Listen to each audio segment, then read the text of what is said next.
यशाया 53 4 से लेकर 6 इस प्रकार से लिखा है। निश्चय उसने हमारे रोगों को सह लिया और हमारे ही दुखों को उठा लिया, तो भी हमने उसे परमेश्वर का मारा कूटा और दुर्दशा में पड़ा हुआ समझा। परंतु वह हमारे ही अपराधों के कारण घायल किया गया, वह हमारे अधर्म के कामों के कारण कुचला गया। हमारी ही शांति के लिए उस पर ताड़ना पड़ी कि उसके कोड़े खाने से हम लोग चंगे हो जाएं। हम तो सब के सब भेड़ों के समान भटक गए थे, हम में से हरेक ने अपना अपना मार्ग लिया, और प्रभु ने हम सबों के अधर्म का बोझ उसी पर लाद दिया। प्रभु इन वचनों के माध्यम से हमसे बातें करें। ये समय प्रभुओज का समय का जो मकसद है वो है प्रभु यीशु मसीह को स्मरण करना। प्रभु यीशु मसीह को स्मरण करने के उद्देश्य से हम इस कार्य को करते हैं, क्योंकि प्रभु ने स्वयं कहा है मेरे स्मरण के लिए यही किया करो। और आज मैं प्रभु यीशु मसीह के स्मरण के अंतर्गत प्रभु यीशु मसीह के याजकीय सेवकाई की ओर आपका ध्यान आकर्षित करना चाहूँगा। प्रभु यीशु मसीह द्वारा किए गए महायाजकीय सेवकाई। अपने महायाजकीय सेवकाई के अंतर्गत प्रभु यीशु मसीह ने जो सबसे महत्वपूर्ण कार्य पूरा किया वह था प्रभु यीशु द्वारा पूरा किया गया प्रतिनिधिक प्रायश्चित, वाइकेरियस अटोनमेंट। प्रतिनिधिक मतलब प्रतिनिधित्व करते हुए किया गया प्रायश्चित। प्रतिनिधित्व से तात्पर्य है प्रतिस्थापन, सब्स्टिट्यूशन। सब्स्टिट्यूट कौन है हमें मालूम है, हम क्रिकेट देखते हैं।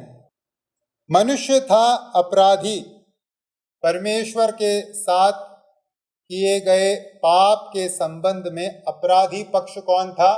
मनुष्य था, और मनुष्य को करना था प्रायश्चित, क्योंकि प्रायश्चित कौन करता है? जिसने अपराध किया है। परंतु यीशु मसीह वह पक्ष बनकर इस संसार में आए जिन्होंने मनुष्य के स्थान पर, अपराधी के स्थान पर प्रायश्चित करने का कार्य किया। ये जो वचन हमने पढ़ा यशाया 53 4 से 6, वहां उस प्रतिनिधित्व के पहलू को या प्रतिस्थापन के पहलू को हम स्पष्ट रूप से देखते हैं। ध्यान दीजिएगा, यशाया 53 4 से 6 में उसने हमारे रोगों को सह लिया, हमारे ही दुखों को उठा लिया, हमारे ही अपराधों के कारण घायल किया गया, हमारे अधर्म के कामों के कारण कुचला गया। हम तो सबके सब भेड़ों के समान भटक गए थे, हम में से हर एक ने अपना अपना मार्ग लिया, और प्रभु ने हम सबों के अधर्म का बोझ उसी पर लाद।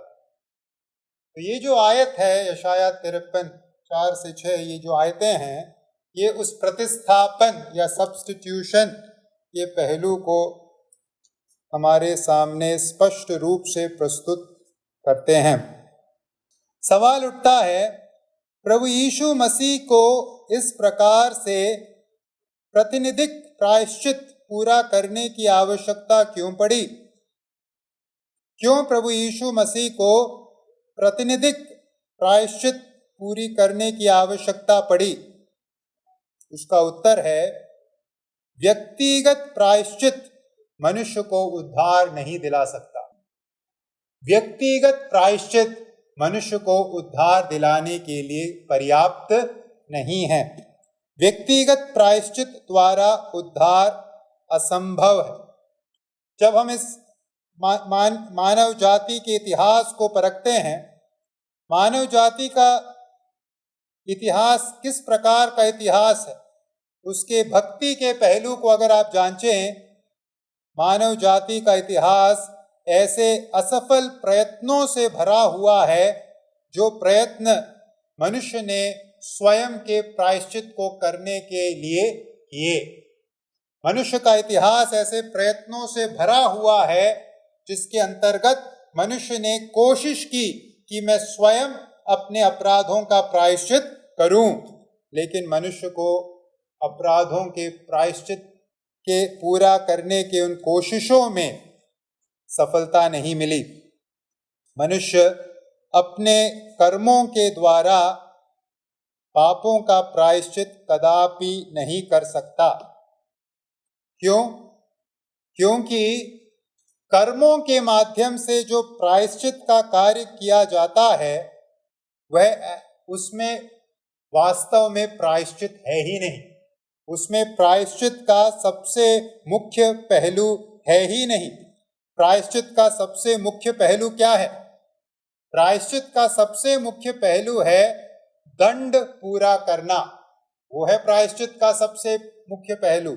लेकिन मनुष्य जो कर्मों से प्रायश्चित करने की कोशिश करता है उसमें पापों के दंड को पूरा करने का पहलू शामिल है ही नहीं। वो पापों के दंड को पूरा न करके और किसी प्रकार के कार्यों को करके उस दंड से बचने की कोशिश कर रहा है। मनुष्यों के कोशिशों में पापों का प्रायश्चित मौजूद नहीं है, क्योंकि प्रायश्चित के लिए दंड पूरा करना अनिवार्य है। और व्यक्तिगत प्रायश्चित अगर कोई कर भी ले, पापों का दंड स्वयं कोई पूरा कर भी ले, जो अब तक कोई कर नहीं रहा, अगर मान लीजिए कोई ऐसा करता भी है और स्वयं दंड उठाता है, तो भी वह उद्धार प्राप्त नहीं कर सकता। मतलब मनुष्य जो व्यक्तिगत प्रायश्चित के लिए कर्मों का सहारा ले रहा है उसमें प्रायश्चित ही नहीं है, इसलिए प्रायश्चित करने का सवाल उठता नहीं है। और मान लीजिए वो स्वयं दंड उठाकर अपने आत्मा पर दंड लाकर नरक जाकर प्रायश्चित पूरा कर भी ले, न्याय पूरा कर भी ले, तो भी उसमें छुटकारा नहीं है, उसमें उद्धार नहीं है। व्यक्तिगत प्रायश्चित में उद्धार नहीं है। अगर कोई वास्तव में वो करता भी है तो भी उसमें उद्धार नहीं है। क्यों व्यक्तिगत प्रायश्चित में उद्धार नहीं है? क्योंकि व्यक्तिगत प्रायश्चित में दो पहलू शामिल नहीं हैं जो उद्धार के लिए अनिवार्य है। व्यक्तिगत प्रायश्चित में दो पहलू शामिल नहीं हैं जो उद्धार के लिए अनिवार्य है। कौन कौन से पहलू हैं उद्धार के लिए अनिवार्य, मुक्ति के लिए अनिवार्य, पाप क्षमा के लिए अनिवार्य? एक है दया। उद्धार या पाप क्षमा दया के अतिरिक्त संभव नहीं है, दया के बिना संभव नहीं है। और दूसरा जो पहलू अनिवार्य है उद्धार के लिए वो है अनंत जीवन। जहाँ अनंत जीवन नहीं है वहां उद्धार नहीं है, क्योंकि उद्धार का मतलब ही क्या है? अनंत मृत्यु से अनंत जीवन में प्रवेश करना। अब व्यक्तिगत प्रायश्चित कोई करता है, अपने पापों का दंड स्वयं पूरा करता है, उसमें देखिए ये दोनों पहलू नहीं है। उसमें ना दया का पहलू है और ना ही अनंत जीवन का पहलू शामिल है। कैसे? व्यक्तिगत प्रायश्चित की दया के साथ हम एक असंगति को देखते हैं। क्यों? अगर कोई अपने पापों का दंड स्वयं उठाता है और नरक जाता है, वो केवल क्या पूरा कर रहा है? न्याय पूरा कर रहा है। मान लीजिए किसी व्यक्ति ने हत्या की, हत्यारा साबित हुआ कोर्ट कचहरी में और जज ने उसे फांसी की सजा सुनाई। जब उसने फांसी की सजा ग्रहण करी, अपराधी ने, न्याय पूरा हो गया, प्रायश्चित पूरा हो गया, लेकिन वहां दया का कोई पहलू नहीं है। अगर दया का पहलू वहां दर्शाएंगे तो न्याय के साथ क्या हो जाएगी? असंगति होगी। अगर दया दर्शाकर उस व्यक्ति को फांसी न देंगे तो न्याय पूरा नहीं होगा, और अगर न्याय के अंतर्गत उसे फांसी देंगे तो दया के लिए कोई स्थान नहीं है। जहां न्याय हो रहा है वहां दया नहीं है, जहां दया है वहां न्याय नहीं है। कब? जब अपराधी स्वयं व्यक्तिगत रूप से प्रायश्चित करता है तब समस्या है। वहां न्याय तो है लेकिन दया नहीं है। अगर दया लाएंगे तो न्याय नहीं है। इसी प्रकार से जहां अपराधी व्यक्तिगत रूप से प्रायश्चित करता है या प्रायश्चित की कोशिश करता है, उस प्रायश्चित की असंगति अनंत जीवन के साथ भी है। केवल दया के साथ ही असंगति नहीं है, अनंत जीवन के साथ भी असंगति है। कैसे? किस प्रकार से? जब मनुष्य अपने पाप का प्रायश्चित दंड स्वयं लेकर पूरा करता है और पाप के उस नियुक्त परिणाम को स्वयं ग्रहण करता है, वो क्या प्राप्त करता है?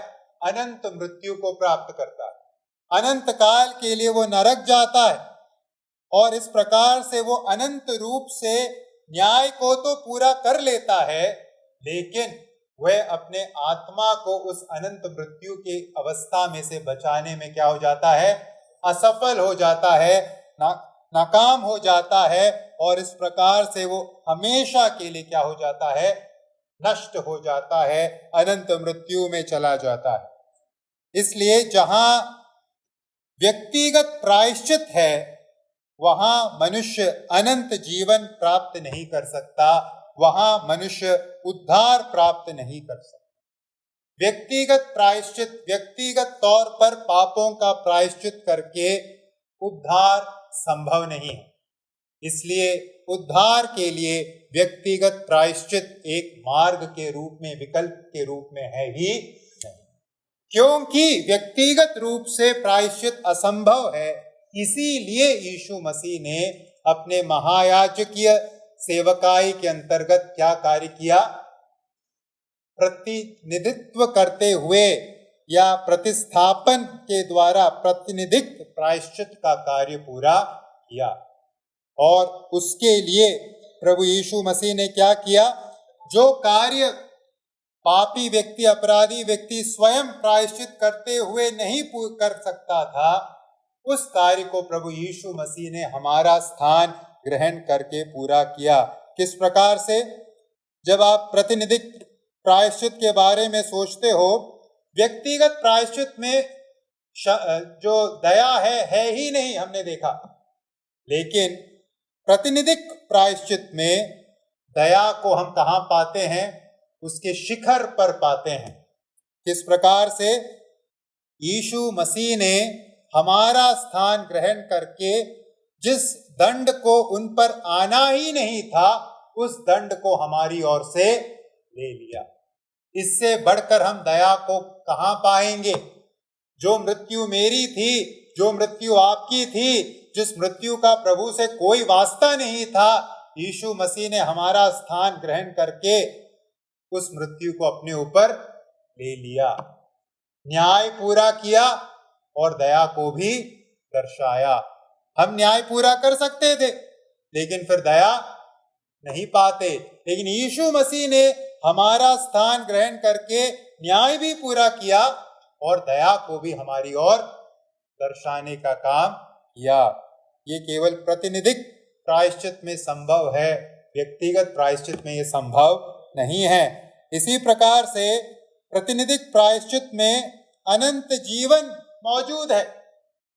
प्रातिनिधिक प्रायश्चित में अनंत जीवन मौजूद है, क्योंकि अगर व्यक्तिगत प्रायश्चित में जैसे हमने देखा अपराधी अपने पापों का दंड स्वयं लेगा तो कहां जाएगा? हमेशा के लिए नरक जाएगा। लेकिन प्रातिनिधिक प्रायश्चित में क्या हुआ? जैसे हमने यशाया में से पढ़ा, हम तो सबके सब भेड़ों के समान भटक गए थे, लेकिन प्रभु ने हम सबों के अधर्म का बोझ किस पर डाल दिया? उसी पर डाल दिया। अनंत काल का परमेश्वर समय काल में आता है और हम लोगों की मृत्यु को अपने ऊपर लेकर हमें उस अनंत मौत से, अनंत मृत्यु से, नरक से क्या करने का कार्य करता है? बरी करने का काम करता है, छुड़ाने का काम करता है।